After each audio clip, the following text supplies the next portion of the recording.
Mas acho que não é só o técnico, eu venho falando isso já há algum tempo. Você tem jogadores que não rendem aquilo que poderiam render, você tem um departamento médico que está sempre com jogadores lá superlotando o local, ou seja, você não consegue contar com vários jogadores. Você tem jogadores que de repente ficam machucados e que ninguém sabe o que acontece. Você lembra do Diego Alves? Ainda está lá no Flamengo, né? Sabia, Vampeta? Ainda está no Flamengo, o Diego Alves, ainda faz parte do elenco. Diego Alves, no ano passado, o goleiro que não é barato, né? O Diego Alves fez no Brasileirão 38 rodadas. Ele jogou 26 jogos. Ou seja, ficou fora de 12, né? 26 jogos. É pouco para um titular absoluto. Contundiu aqui e ali. 16 jogos no Rio e 10 jogos fora de casa. Ou seja, fora de casa ele praticamente jogou metade do turno. 19 jogos o Flamengo fez fora. Teve o Fla-Flu que foi em São Paulo, então teve 19 viagens, né? E das 19 ele participou de 10 jogos, 9 ele não jogou. Aí se machuca, aí de repente o Santos se machuca. Pode ser a chance do Diego Alves entrar se o Hugo não estiver bem. Tá machucado. Então, terça-feira, amanhã, Flamengo e Católica no Maracanã, o goleiro vai ser o Hugo. E aí alguém vai xingar o Paulo Souza, mas vai colocar o quem? O menino lá, o Matheus, lá da base, que jogou um jogo do Campeonato Carioca ou 2? Não pode colocar o menino, vai de Hugo mesmo, que é o goleiro fraco. E aí reside um dos erros do Paulo Souza. No sábado, ele não tinha outro goleiro para colocar. Santos machucado, Diego Alves de novo machucado, né? 2020, o Hugo jogou mais jogos que o Diego Alves no Brasileiro. Então, é impressionante isso. Então você tem ali uma situação em que ele teve que escalar o Hugo por falta de opção mesmo. E o Hugo falhou. Mas como lá atrás, no jogo contra o São Paulo, quando o Santos estava à disposição, e ele escalou o Hugo e falou que o Hugo seria o titular no Brasileirão, ele comprou um problema que não precisava o português. Porque automaticamente o torcedor, que já tem uma grande má vontade para com o trabalho dele, ele fala que mesmo que o Santos estivesse bem, ia jogar o Hugo. Ele já falou lá atrás que no Brasileiro é o Hugo. E o Hugo não tem a menor condição, gente. O que ele comete de erros, do sábado, o gol que ele tomou, nem parece um goleiro profissional, todo respeito. Eu acho que esse rapaz precisa, aliás, conversar com o seu preparador de goleiros, com as pessoas que o cercam e tentar dar uma analisada na própria carreira. Porque se ele continuar sendo esse goleiro que falha tanto num time grande, ele vai amanhã, ele vai jogar em time pequeno, ele vai desaparecer. Porque não é possível que erre tanto. Assim, são erros seguidos de todo tipo. Rebateu bola contra o Atlético Mineiro, tomou esse gol por cobertura ridículo contra o Ceará no finalzinho do jogo. Um cara daquele tamanho, né? Falhou no gol do Arias no Campeonato Carioca no começo do ano. Falhou no gol agora do Erisson no Botafogo uma semana antes. Fora outras falhas menores ali que ele eventualmente comete. Sem contar as lambanças lá atrás. Driblar o Brenner contra o São Paulo, o Flamengo foi eliminado a partir daquele gol ali na estreia do Rogério Ceni. Falhar em 2 gols do São Paulo no Morumbi, o Flamengo quase perdeu o título brasileiro por culpa de seus erros. Então são erros importantes que já custaram caro. Até perder pênalti ele perdeu. Teve a chance de bater o pênalti contra o Atlético, chutou lá nas nuvens. Quer dizer, até isso ele teve chance de se redimir. Todo mundo perdeu, né? Porque ele tinha falhado. Ele tinha falhado no gol do Atlético, então ele teve a chance ali de se recuperar. Até isso ele não consegue aproveitar. Você não gosta do Hugo como goleiro? Não gosto do Hugo como pessoa. Eu nada contra ele, mal eu nem o conheço pessoalmente, mas eu acho que ele, como um cara de 22, 23 anos, ele tem que parar, pensar e tentar corrigir seus erros, são muitos erros, né? Para poder retomar, senão ele vai sumir, ele vai desaparecer, porque vai ficar marcado. Como aconteceu com o Muralha, que passou pelo Flamengo, falhou tantas e tantas vezes, está tentando reconstruir a carreira de novo agora no Coritiba, passou pelo Mirassol, e é difícil, né? Ele é jovem, mas ele precisa rever isso. Ele não tem condições hoje de jogar como titular do Flamengo, e aí o Paulo Souza fez sua grande bobagem. O jogo de sábado, o time caiu muito no segundo tempo, eu acho que tem um aspecto físico também, aí nesse gol também para mim é a falha dele. Ele vai correndo para dentro do gol, ao invés de correr para tirar o ângulo do Espírito Mendonça, ele corre para dentro do gol, igual goleiro de pelada. Você quer proteger o gol? Não, você tem que sair para tirar o ângulo do cara, para o cara não poder finalizar. Ele, quando vai para dentro do gol, dá todo o canto esquerdo e o atacante do Ceará faz o gol. Mas acho que o time teve alguns bons momentos, depois caiu muito, caiu demais. Não se justifica essa sacada física, né, a esse nível para um time que poupou todo mundo praticamente no meio de semana contra o Altos do Piauí. Mas assim, a questão é que tudo no Flamengo, do futebol brasileiro, né, é o técnico. Tudo é o técnico. Acho que o técnico tem a participação, ele está por um fio e a esperança dele agora são 5 jogos no Rio. Que o Flamengo vai fazer 5 jogos no Rio de Janeiro. Amanhã contra a Católica.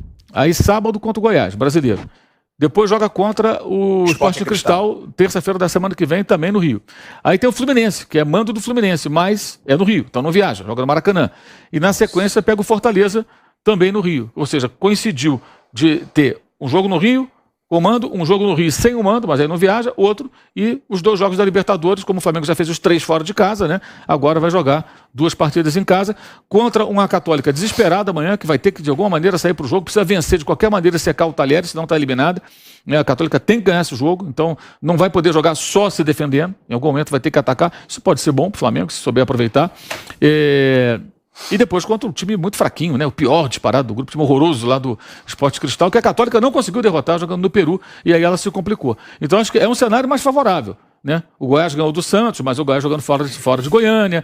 Então são 3 jogos em que o Flamengo tem que vencer, jogar melhor, aí ele vai ganhar um fôlego para pegar o Fluminense. E aí é o jogo que pode ser um jogo da redenção. Se o Flamengo gastar 3 vitórias jogando um pouquinho melhor, né, e mais eficiente, não perdendo tantos gols, o goleiro não errando tanto, é possível chegar no jogo do Fluminense no outro final de semana mais inteiro, mais pacificado, porque o clube precisa de paz. Agora, tem uma questão política também muito grande, né? Tem grupos políticos que reaparecem agora. Tem um grupo chamado Soflá, do qual fazia parte o ex-presidente do clube, Eduardo Bandeira de Mello. Eles estão zangadíssimos comigo, ficam na rede social, dizendo que eu fui leviano, não sei o quê. Só que eles fazem propostas de mudança no clube, estatuto e tudo mais, de coisas que eles não executaram quando eles estavam no poder.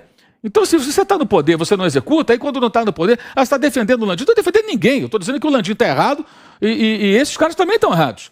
Porque a discussão é a seguinte, não, temos que acabar com o vice-presidente de futebol. Temos que criar um sistema todo profissional. Tirando o Marcos Braz, todos abaixo dele são profissionais. Todos. O Bruno Spindler é profissional, diretor executivo. Os gerentes de futebol lá, e gerentes de sei lá do quê, um é Juan, o outro é Fabinho. São profissionais. Aí você tem a equipe técnica, a comissão técnica, o pessoal da fisioterapia, o pessoal do departamento. Todo mundo recebe salário. Só o Marcos Braz, que é o vice-presidente, que é estatutário e amador. Então você tira o Marcos Braz, todo mundo é profissional. A questão é a qualidade desses profissionais. Esses caras são bons? O centro de inteligência funciona? Os caras são competentes? É essa que é a discussão. Porque já existe, não estou aqui defendendo que tenha, não, eu também acho que não deveria existir esse personagem do vice-futebol influente, eu sou contra também. Mas tem que ter um cara competente ali.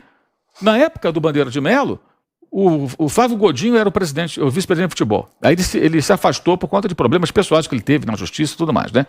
Amplamente divulgado à época, nada a ver com o clube. Ele se afasta. O Bandeira acumulou e ficou mais de ano ocupando a vice-presidência de futebol. Ele era presidente e vice-presidente de futebol. Ele poderia delegar para o Rodrigo Caetano todo o poder, que era o diretor executivo. O Rodrigo está hoje no Atlético. Mas não. O Bandeira, ele estava no CT todo dia, via a foto dele todo dia. Ele ficava na porta de vestiário batendo na mão do jogador que entrava em campo, aquela coisa que eu acho absurdo. O presidente do Flamengo tem que ficar na tribuna, olhar de cima para baixo para o time, não ficar ali de parceiro, batendo na mão do jogador. Isso é coisa para entre eles ali. Pô, não tem sentido. Imagina, o Florentino pega batendo na mão do Vinícius Júnior, do Benzema na beira do campo lá. Vai entrar o Real Madrid, final da Champions. Está lá o Florentino de terno, na porta do vestiário, tocando na mão de cada jogador do Real Madrid. Não, ele vai ficar lá de cima. Vai olhar lá de cima. É outro patamar. É cada um na sua, né? E o Bandeira tinha essa postura. Eu acho errado. Não é nenhum crime, mas acho errado. Mas era atuante junto do futebol. Então, quando esse grupo estava no poder, era a mesma coisa. Então, na verdade, assim, as pessoas ficam se aproveitando da crise para tentar vender solução que também não apresentaram. Então, o Flamengo, como sempre foi, ele pratica o araquiri contínuo. Está sempre tentando prejudicar ele mesmo. E as pessoas estão preocupadas com vaidade. Sempre tem dirigente que não quer ir contra quem está no poder. Alguns foram contra essa votação bizarra aí que limita o sócio fora do Rio de Janeiro. Mas o que acontece? O cara não quer perder o status de ser um diretor, um vice-presidente, ter uma carteirinha ali, né, que mostra uma área de influência. Fala para os amigos, né? O cara não tem salário. Ele é um vice-presidente, sei lá do quê? Do Parquinho da Gávea. Mas ele é vice-presidente do Flamengo. Então, o que está nos amigos ali, não, o fulano ali é vice-presidente. O fulano, ele tem foto com jogadores, levou o filho lá para conhecer o Arrascaeta, sabe? Então, tem isso, vaidade. Conseguiu 3 ingressos. Arrumou ingresso para o jogo. Os clubes de futebol são assim. Então, a questão não é só tirar o vice-presidente de futebol. Então, tinha que tirar tudo. Tira essas malas todas, tem lá um presidente eleito e esse cara tem que ter a capacidade de colocar profissionais competentes em todas as áreas, no futebol inclusive. Agora, aí vem uma outra discussão. Quem é hoje o diretor executivo de futebol competente no futebol brasileiro? Quem são esses caras? De onde vem esse cara? Se você procurar um cara fera mesmo, você vai ter que ir lá fora buscar. Assim como acontece com os técnicos. Porque são sempre os mesmos. E são pouquíssimos que você pode falar, esse cara é bom. Que técnico de futebol, né? Eles rodam em todo lugar, né? São sempre os mesmos. O técnico estava no Inter, depois está no Grêmio, aí esses dirigentes também, esses executivos, né? Uma hora está no Inter, outra está no Galo, outra está no Flamengo. São menos pressionados. É o Rodrigo Escuro que está agora o Anderson Barros, o Alexandre Matos, o Cícero Souza está desde 2015 no Palmeiras. O Rui Costa, que está no São Paulo. Quantos deles conseguem discutir com o técnico sobre o jogo? Sobre o sistema de jogo, sobre características de jogador. O Thiago Escuro tem essa característica. Você conversa com ele, ele dialoga sobre isso, ele se aprofundou nisso, ele estuda o futebol para poder falar do futebol. Muitos não sabem falar sobre isso. Aliás, Vou até dar o nome do santo. Quando o Domenech Torrente chegou no Brasil, ele comentou com uma pessoa lá da Argentina, que comentou comigo logo depois, que uma das coisas que o assustou foi ele acertou o contrato e chegou no Flamengo. Chegou no Flamengo e ele percebeu o seguinte, eu preciso, digamos, de um lateral que marque melhor, que não seja tão apoiador, que faça uma linha de 4, assim. Ele não encontrava interlocutores para poder dialogar sobre isso. Sobre olha, essa questão. Eu preciso de um jogador dessa característica. Olha, o adversário tem... Ele percebia que havia uma distância. Ou seja, o nível de discussão sobre futebol, campo, dos dirigentes, ele era muito distante daquilo que o técnico queria dialogar, né? O Domenech foi ruim e tal. Peraí, o cara trabalhava com Guardiola, gente. Também não é um analfabeto futebolista. Vamos com calma. E isso não é só no Flamengo, isso é geral. Você vai encontrar poucos. Aquilo que você fala do desempenho que passado pro Rogério.